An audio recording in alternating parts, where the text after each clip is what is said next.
जय हिंद दोस्तों। और देखिए, बहुत ही बड़ी खुशखबरी, आज ज्वाइनिंग लेटर आखिरकार आ ही चुका है। सरकार की तरफ से बुलावा आ ही चुका है।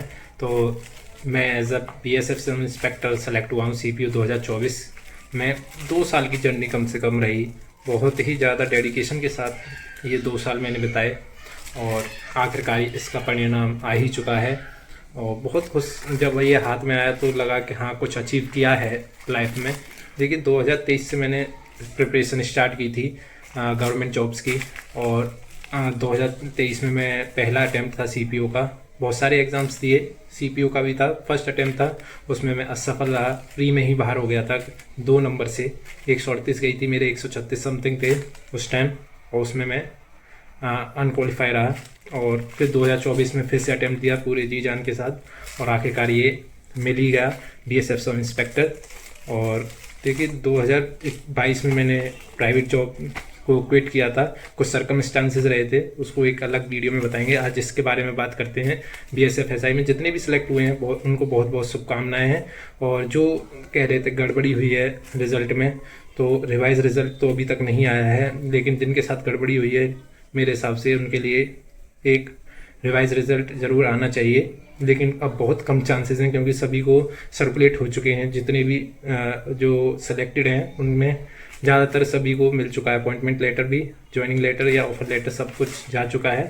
तो जैसे कि आपको पता होगा, बीएसएफ एसआई में जितने भी सिलेक्ट हुए हैं वो मेरे भाई, वो एक बार कमेंट करें कौन कौन है। मेरा जो ट्रेनिंग है वो बेंगलोर आई है, तो जितने भी भाई हैं बीएसएफ एसआई में बेंगलोर के लिए, प्लीज़ कमेंट में बताइएगा बेंगलोर में किस किस की ट्रेनिंग आई है। तो इसके बारे में आज बात करते हैं, इसमें क्या क्या है। देखिए, सबसे पहले ईमेल के थ्रू आ चुका था।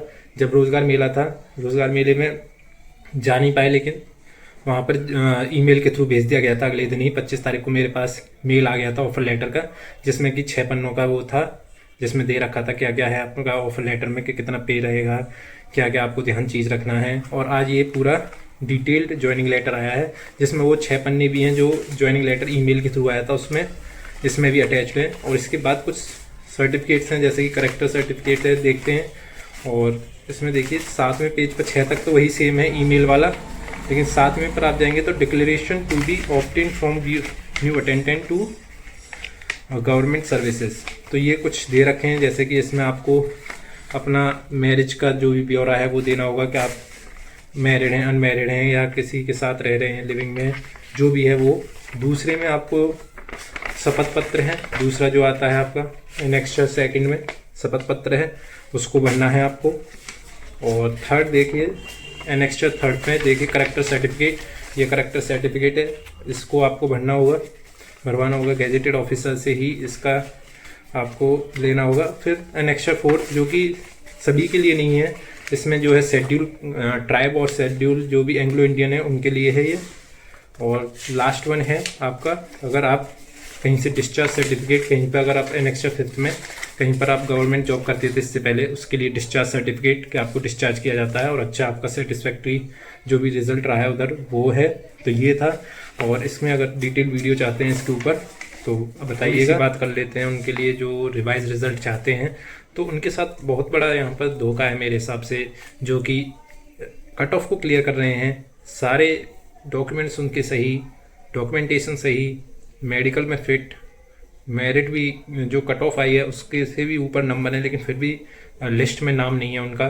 तो उनके लिए मैं यही कहना चाहूँगा, मुझे लगता है मेरे हिसाब से सिर्फ एक रास्ता बचा है, वो है कोर्ट का।